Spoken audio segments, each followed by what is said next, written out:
Okay, we're coming to Acts chapter 12. If you want to take your Bible and turn to chapter 12 of the book of Acts.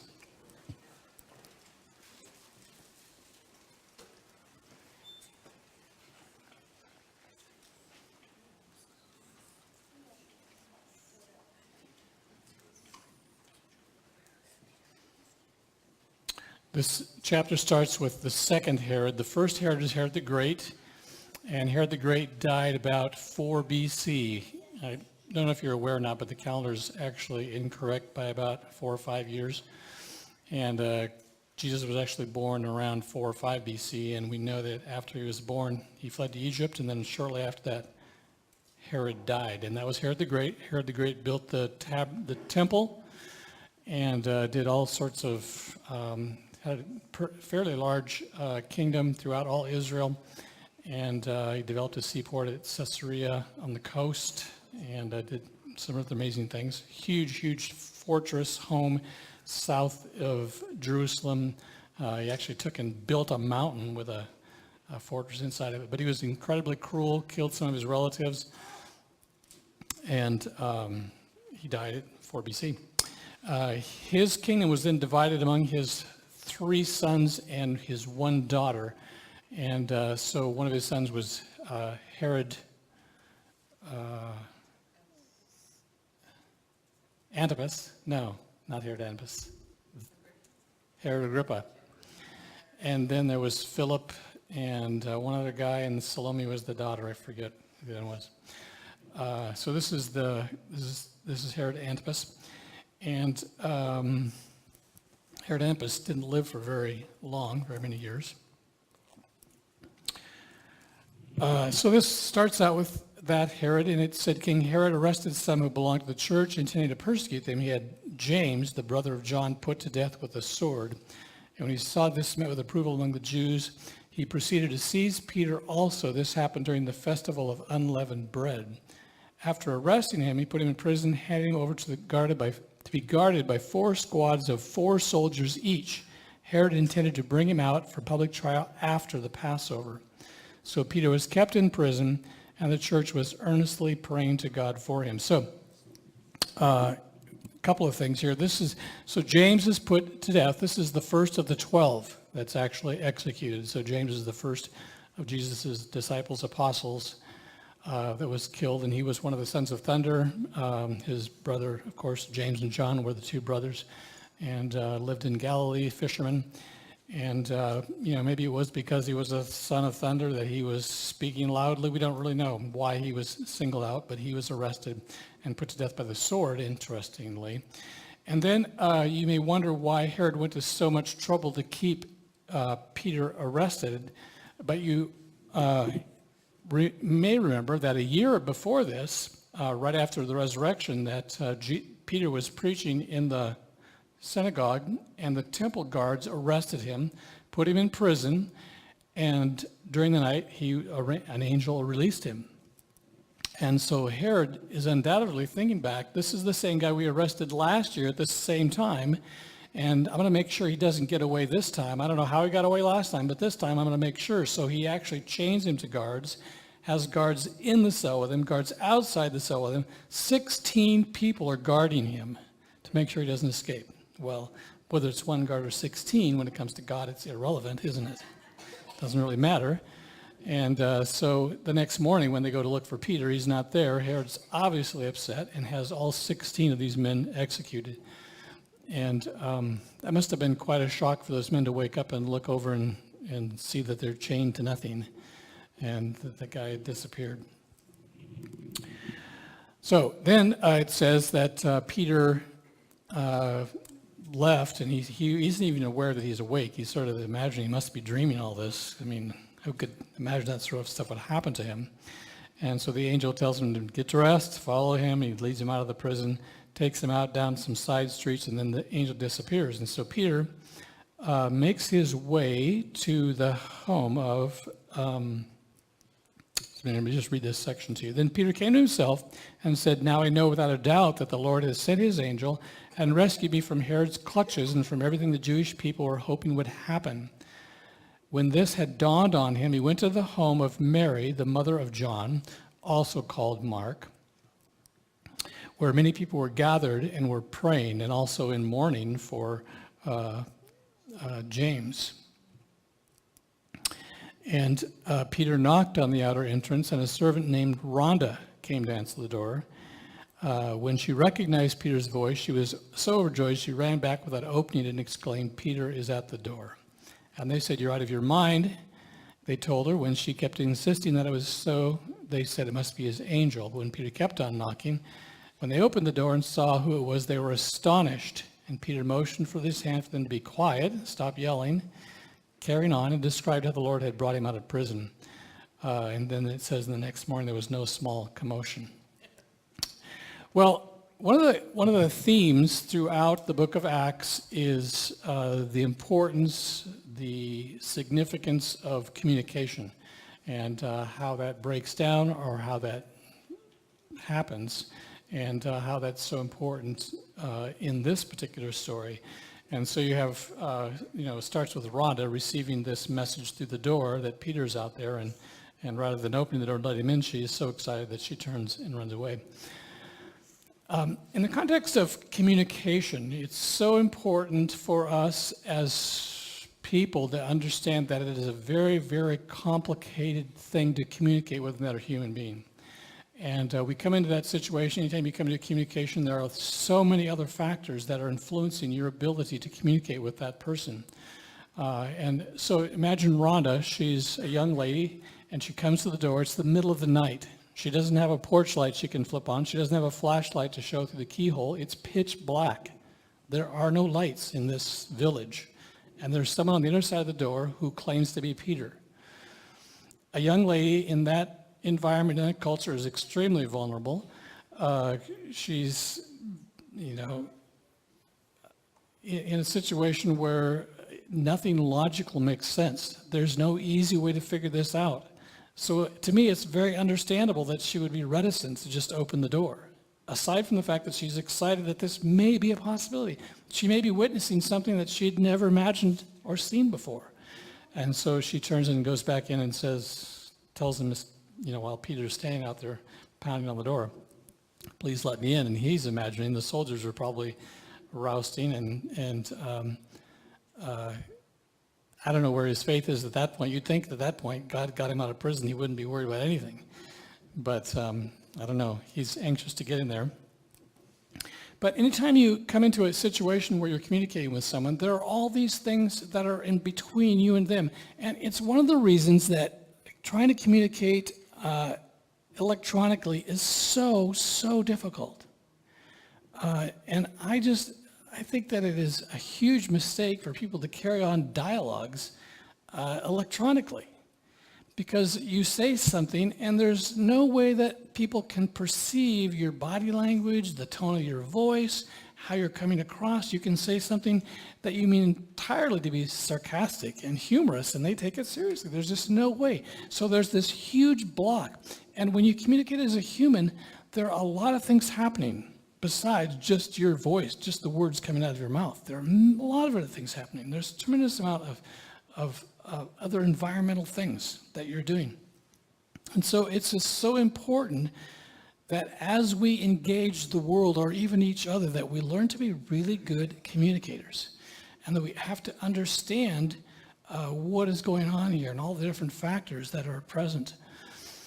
You have come to the position that you have come to through a long journey of encounters with people and with situations and with books and with teachers, and you've come to this place where you have created the world that you live in, and no one else has been to that same place that you have. No one else is looking at the world the exact same you are. And that's true of the person that you're standing across the room from. I want you to imagine this morning that you're stuck in an elevator with the person who is as different from you as you possibly could imagine. Someone whose worldview is so totally different from you that it's hard to comprehend how anyone could possibly even think that way.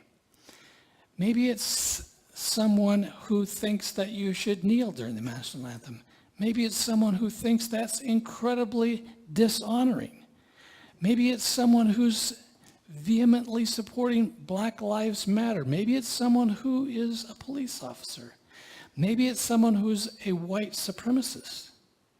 Maybe who's someone way on the left politically. Maybe it's somebody who's way on the right politically.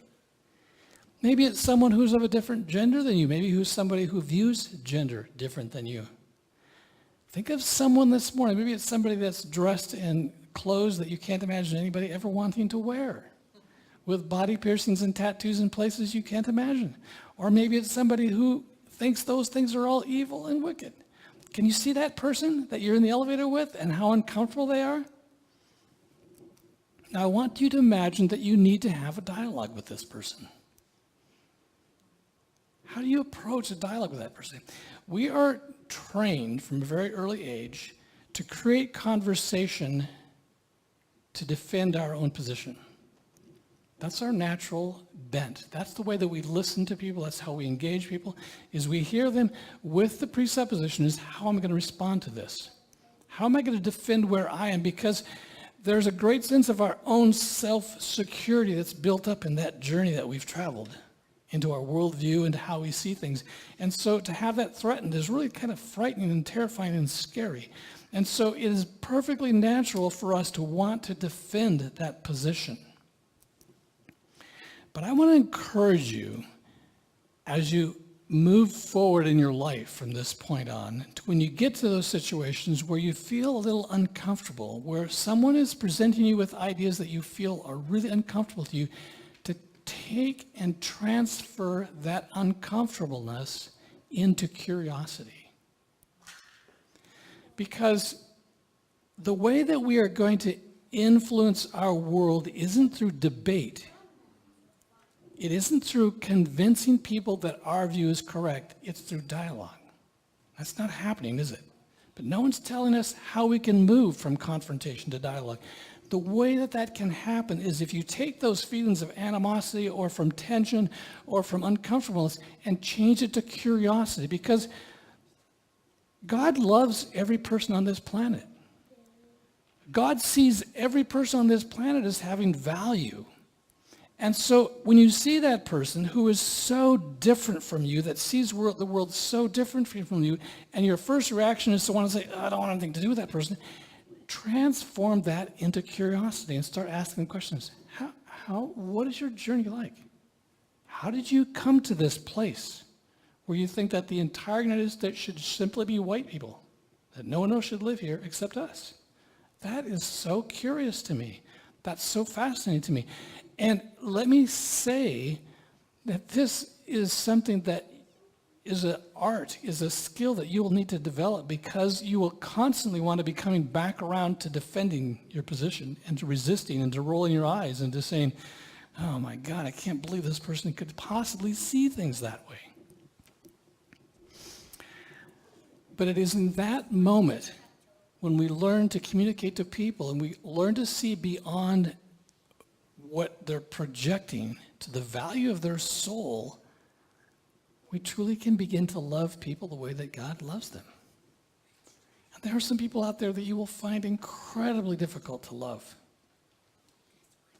But you know what? There are things about them that you would find incredibly interesting if you took the time to ask the appropriate questions. There was an incident that came up. I'm not making any commentary about how you feel about this, because I'm sure there are people on both sides of this position, but the incident of the black football players who are kneeling during the anthem that's still going on. And when that first started, there were a lot of people that immediately started destroying all their football alliances and allegiances and burning all their stuff. And one of the comments that I saw in there was, I'm going to start watching NASCAR. And I'm not a huge NASCAR fan. Some of my kids love it, but I'm not a huge NASCAR. But the question that I wanted to ask, but I couldn't ask it online, was, are there any black NASCAR drivers? And they were talking about how in NASCAR they all are very, respectful when they play the NASCAR. They all stand there. And I don't know the answer to that. But see, that's the kind of question that would be good to throw into the conversation. I mean, doing that, maybe it's irrelevant because there aren't any people of color in NASCAR. I don't know if there are or not. But see, those approaching from that perspective where you're curious about how people got to that position and why they are so adamant about the position that they hold to begins a dialogue with that person. A friend of mine went to a fascinating, in fact, it was Steve Murray, I'll tell you who it was. A couple weeks ago, went to a fascinating experiment, I guess you would call it.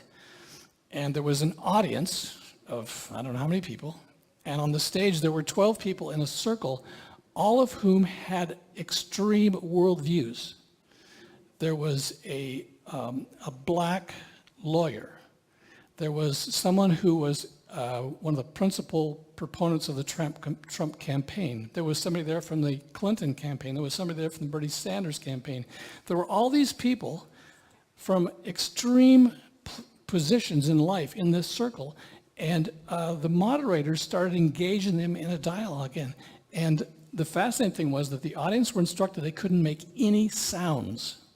No matter what anyone said, they couldn't roll their eyes, they couldn't nudge their neighbor, and they had monitors all through the audience watching them, and they would call them out. Yeah, there's some eye rolling going on here now. You have to sit quiet and listen. And he said it was the most fascinating exercise, and the people in the circle, they had an opportunity to state their position as to how they got to their position, and then other people could simply ask questions. They couldn't respond. They couldn't make any commentary on what they said except ask questions.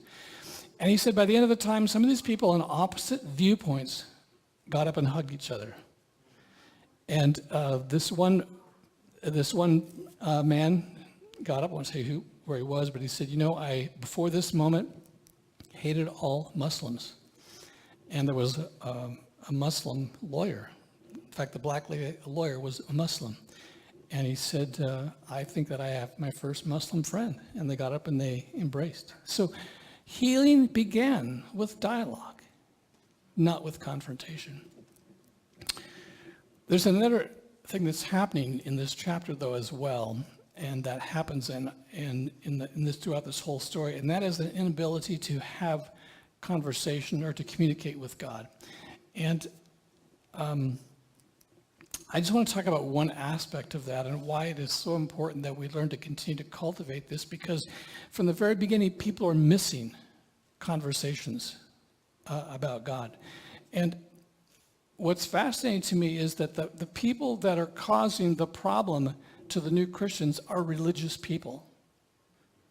These are people who are God followers. And in your journey, what you may discover is sometimes the people that are the harshest on your journey may be other followers of Christ. And so where God takes you, but you need to be committed to listening to God and to hearing him clearly and following him where he's going.